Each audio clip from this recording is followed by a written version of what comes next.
Rainbow, baby! Napakadumi niya na, sobrang filthy shit niya na.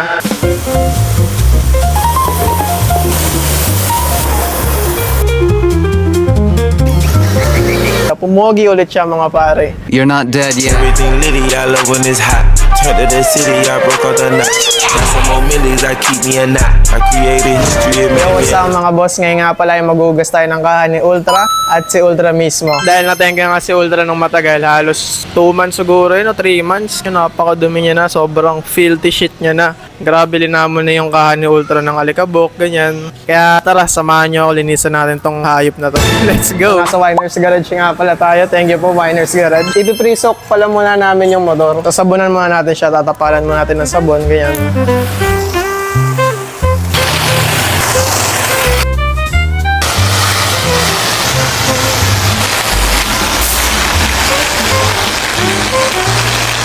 Touch of blue. Rainbow, baby. Rainbow. Rainbow, baby.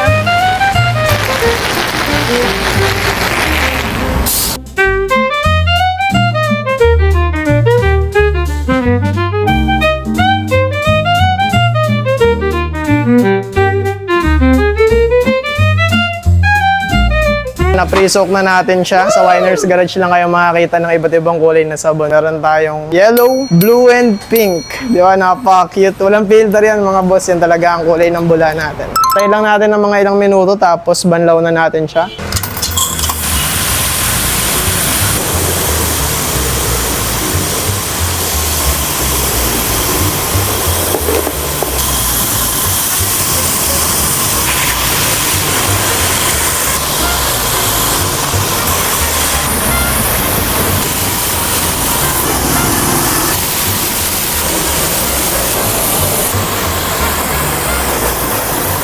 Boss, di ba baka masira yung CVT mo, binabasa mo? Ulol!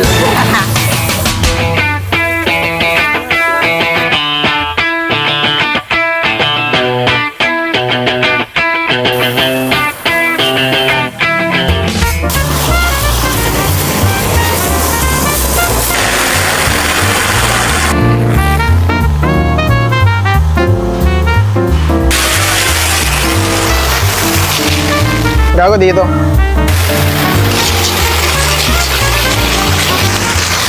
Okay.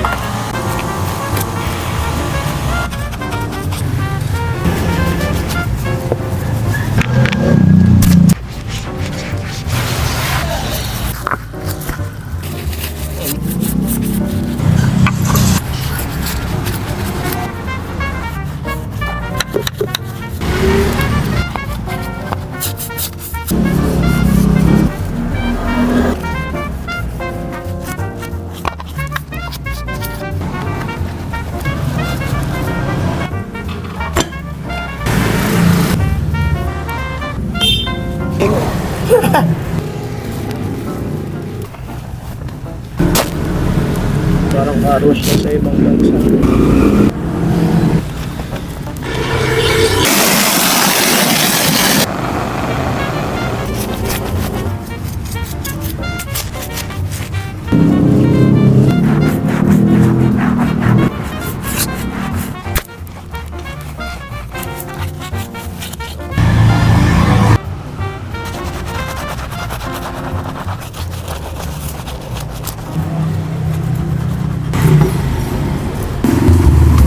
At ayun na nga mga boss, kinupal tayo ng mic natin dito, hayop na yun. Kaka-mic test nga lang namin nun bago namin i-video Pero wala na tayong magawa, kaya lagyan na lang natin to ng kaperasong musika. Pero bago yun dito, binabanlawan na natin tong buong motor. Sayang walang ASMR, napakasarap pa naman ng ASMR natin, tapos biglang nawala. Grabe, nung nakikita ko tong nalilinisan na, na-excite ulit ako kasi alam nyo yun, parang nawala na excite ko kay Ultra nung nakikita ko siyang madumi. Sabi ko, parang di na pogi si Ultra, parang wala nang data. Pero nung nahugasan ko ulit, talagang pare, may dating pa rin talaga to. Iba to, pare, yung pogi niya. Dito naman yung kaha naman yung hugasan natin. Dahil naprisok na natin kanina, sasabunan na ulit natin. Tapos kukuskusin yung mga hayop. Ito nga pa ng decals natin guys, sa mga bago pa lang na followers ko, is gawa to ni JM Mirasol. So sa mga gusto magpagawa ng gantong decals na customize, PM nyo lang yung JM Mirasol or si Sir June Mirasol. Ito, malapit na tayo matapos dito dahil last part na nahugasan natin is yung kaha ni Ultra Boy. Isa rin to sa mga linamon na ng alikabok dahil nandun nga to sa taas ng car wash natin. Talagang naging matte finish siya dahil sa alikabok eh. Kaya makikita nyo dito yung kintab niya ulit. Talagang knight and shining armor na ulit siya.